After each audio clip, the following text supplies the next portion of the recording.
This is our town. Living here, we go through good times and bad times, as everyone does. The Depression was bad enough, and our people don't want that again. But sometimes, even when the money is coming in, up goes the cost of living. That's inflation. Sometimes it's here, and sometimes it's gone again. But it's always a threat we've got to keep in mind. When inflation does come, it's like this. Oh, sure, it's all right. But look at the price. How do you expect me to enjoy it? Well, I'm sorry, ma'am. Those in the window are all gone. Not a pair left. This last pair wore as if it was made of paper. What's happened to the quality? All you want is my right arm. Why do you bother to sew on 2 sleeves? High prices, inferior quality, shortages, speculation, hoarding. Most people don't know what to do. 10 cents. No more nickels. 10 cents. Well, you don't have to be so frank about it. 10 cents, 10 cents, 10 cents. So this is what they mean by highway robbery. Where did you leave your mask? Look, mister, I just tried this load. Take it up with the governor.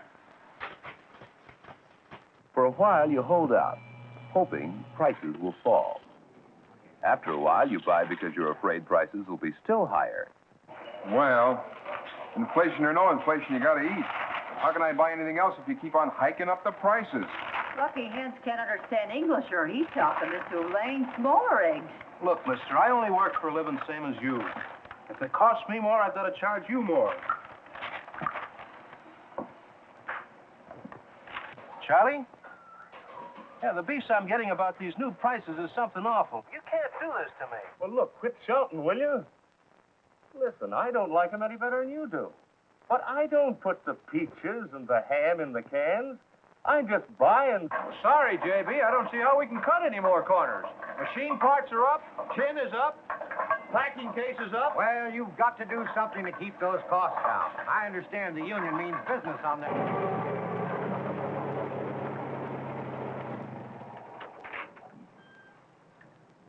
What you looking at me for? Supposing we are better off than we used to be. Don't use the Depression as a yardstick for us. Used to be we couldn't even give our stuff away. Besides, how do you think we produce our stuff? Machinery, labor, feed, fertilizer. We're caught in this inflation business the same as you. Hi, hon. You get the shoes? No, they were all gone. Oh. Boy, this stuff sure comes high these days. Well, at least we got enough to eat. Lots of folks in other countries that think we're millionaires. There you go again. Fred Andrews, you just have to get that raise. But I've told you a dozen times already, we just can't do it. You fellas have had 3 raises. What do you want to do, put the company on the rocks? You're making more money now than you ever made before. Let me talk.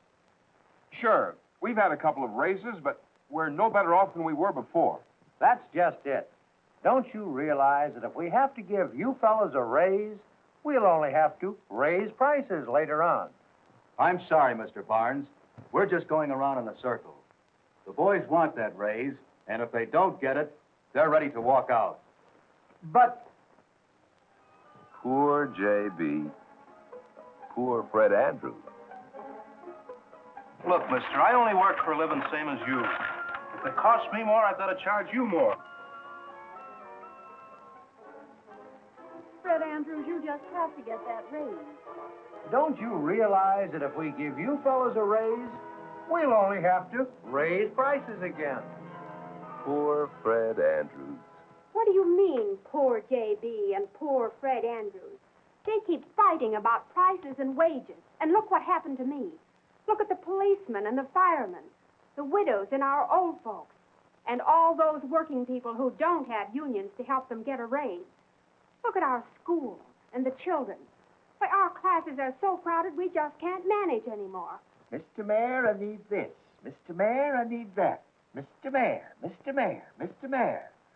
Why don't they call me Mr. Superman? Here. Here. Take a look at this. The schools have to be enlarged.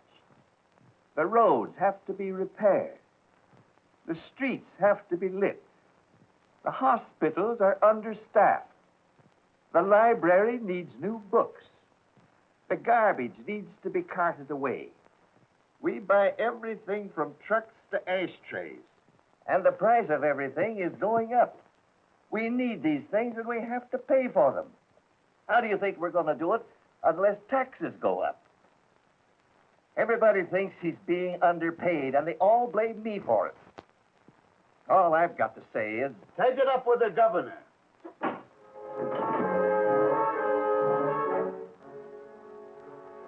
Hey, wait a minute. This is getting us nowhere fast. We're all to blame, in part. Now, let's try to get this inflation business straight. Let's take all the shoes and socks and suits and dresses and all the clothes we make and put them into this box. Let's take all the food we make and put it neatly in another box. Now, let's put all the building materials in this one. Vacuum cleaners, refrigerators, pots, dishes. Now let's take all the goodies. A doll for sister, a bike for brother, a nice bouquet of flowers for mother, and a big fat cigar for daddy.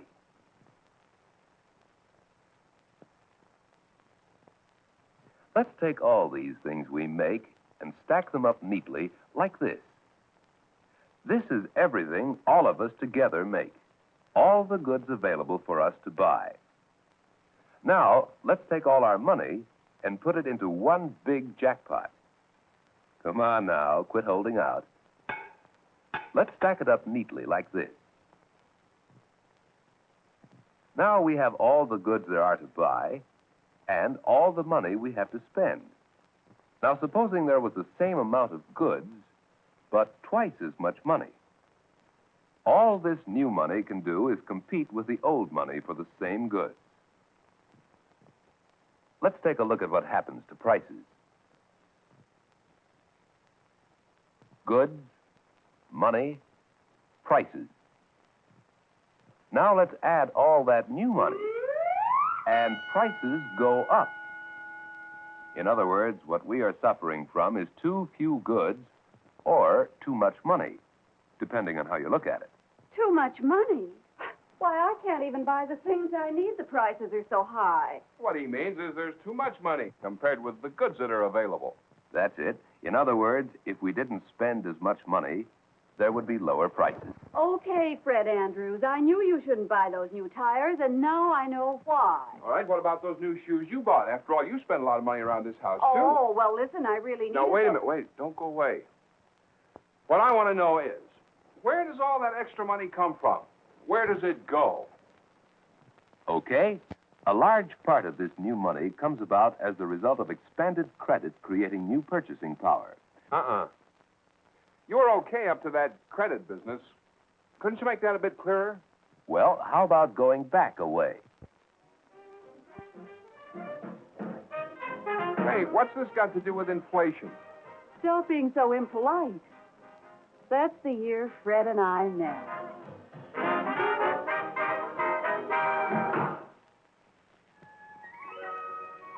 Let's see if we can find something a little better here. Deutschen anreden mussten. Den bittest du Schwarzweg haben nichts anderes geopfert und geleistet, als was sie aufgeleistet haben. Yeah, you get this. I picked Alice. Uncle Sam picked me. We went on our honeymoon separately. Alice stayed on as Mr. Barnes' secretary, and I sure wished I was home. Mr. Barnes' office. Oh, I'm sorry, Mr. Kelly. Mr. Barnes isn't in. The Army contract came in this morning. He went right over to the bank to arrange for the loan. As far as I can see, everything is all set. As soon as the legal department initials the papers, we'll credit your account with a loan. $2.5 million is a lot of money, but it'll be there for you to draw on. $2.5 million. $2.5 billion. 5 billions, 10 billion. Appropriations for planes, tanks, guns, ships, food, medicine. In the Pentagon, appropriations turn into contracts for supply. Banks from Main Street to Wall Street are asked for loans. Loans for buildings, machines, materials, payroll. This is what is meant by credit expansion. At each step of the way, money changes hands. And the expanded credit turns into money in someone's bank account or wallet. By the end of the war, we had built the most massive war machine the world had ever seen. In the process, we created the biggest supply of money we'd ever had. Most important, we accomplished what we set out to do. I didn't think it was possible, but we even managed to beat our delivery date. Would you mind telling me what all this has to do with inflation? Well, let me show you what happens. Let's do the same thing we did before with civilian goods. Tanks, planes, ships, all the things we produce for the armed forces. Now let's put them into crates and stack them up neatly the way we did before. Let's do the same with all the money that people got for making these things.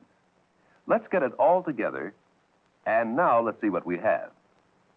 All the goods we can buy, all the money we had to spend, all the war goods we made, and all that new money we got for making them. But while we got some salaries for making all these war goods, we can't buy any of it. Take it away, and what's left? The goods we can buy, and the money we can buy them with. What happens? There is too much money in relation to available, and we have inflation. Say, that sure was a neat job. Just like I said, that raise won't do anybody any good. It'll add more money without adding any more goods. There may be too much money, but everyone knows that I don't have it. Look here, Mr. Barnes, there's a lot to this that I still don't understand. Why don't we all get together and see what we can do about it? How about inviting somebody in to talk it over with us? Sit down, Professor. Nice little gadget. Wonder how the darn thing works. You mean this? It's simple, if you know how. Would you mind working it for us? Not a bit.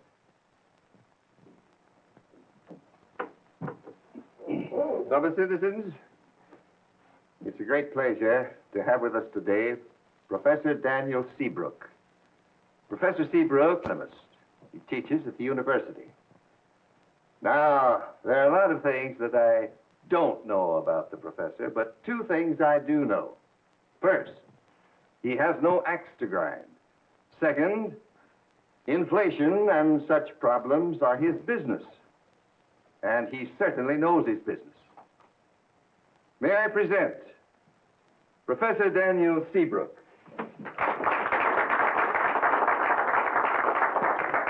All right, now who wants to start the ball rolling? Mr. Andrews?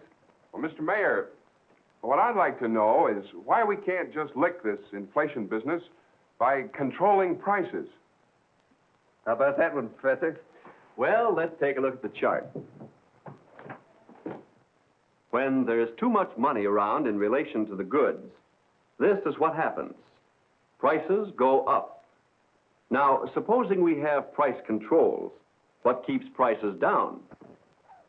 Nothing but the will of the people to have government controls and their willingness to live with them. You still have the shortage of goods, and all sorts of pressures begin.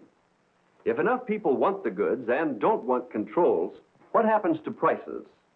They start to creep up in spite of controls, and the inflation spiral takes over. It's like trying to keep a lid on a pot of boiling water. Professor Seabrook, do you mean to say we shouldn't even have any controls? No, during World War II, controls worked because we accepted them as a patriotic duty. The people have to want controls badly enough to make them work. Besides, controls are not a remedy. What we have to do is get at the cause. That means increasing the amount of goods without increasing the supply of money or decreasing the amount of money competing for the goods. Professor, I hope you don't mind my intruding, but couldn't you tell us what you mean by decreasing the amount of money? It's quite a mouthful, you know. Well, let's see how we buy a car. How do we pay for it? Lots of us put a small part down and credit supplies the rest. In this way, the car dealer gets all of his money right away. Through credit, your down payment results in this much new money, at least double the amount of your down payment. We do the same with washing machines, watches, suits, and many other things.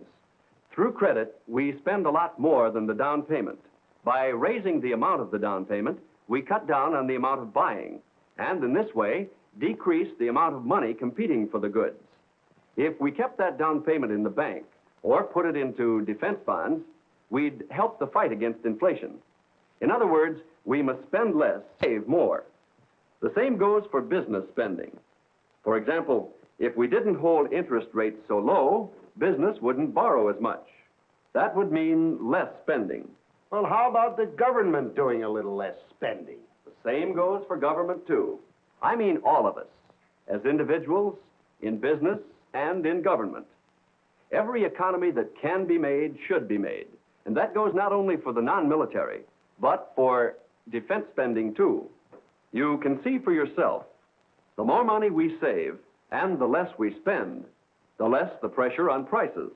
Oh, for heaven's sake. How can anyone save with taxes the way they are? Why don't we just cut taxes? Then the government can't spend it and we can save it.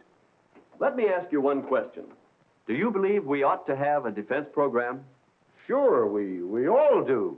Well, then we should all be willing to pay for that defense. And that means taxes.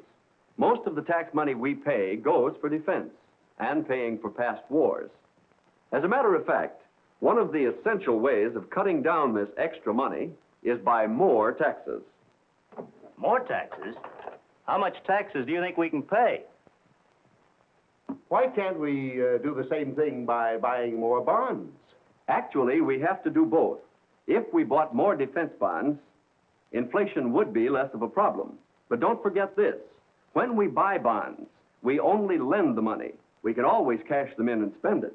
Taxes pay actually for the defense program. We're much better off paying for it as we go along. Besides, inflation can be worse than taxes. We pay more, but get no more for our money. Taxes pay for the defense program and also help bring prices down.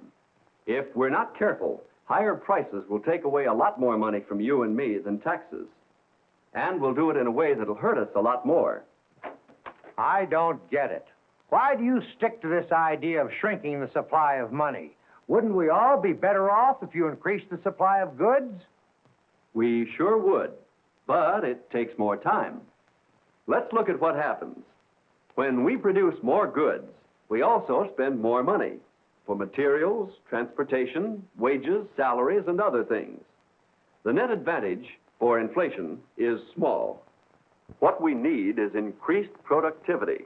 Supposing we produce this much, and it costs this much. What have we gained? What we need is more goods without increased costs. But all the advantage of increased productivity is lost if you raise wages and salaries and dividends. You can see for yourself that increased production by itself is not enough if what we're after is to stop inflation. Professor, you've covered a lot of ground. Would you mind boiling it down a little? I'll try. In the long run, our best solution is to increase productivity. More goods without increasing costs. This permits lower prices. For quicker action, we must shrink the supply of money. We can do this by buying more defense bonds, by less personal spending, less business spending, less government spending, and, as necessary, by increased taxes.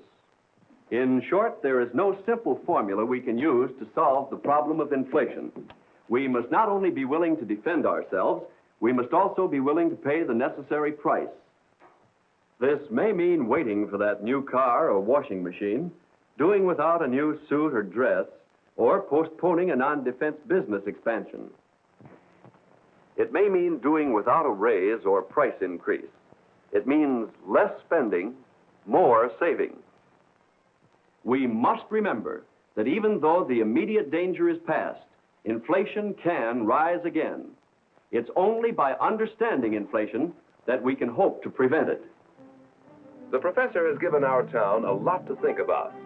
saving instead of splurging, pay as you go in government instead of running deficits, turning out more goods while cutting down the costs of producing them.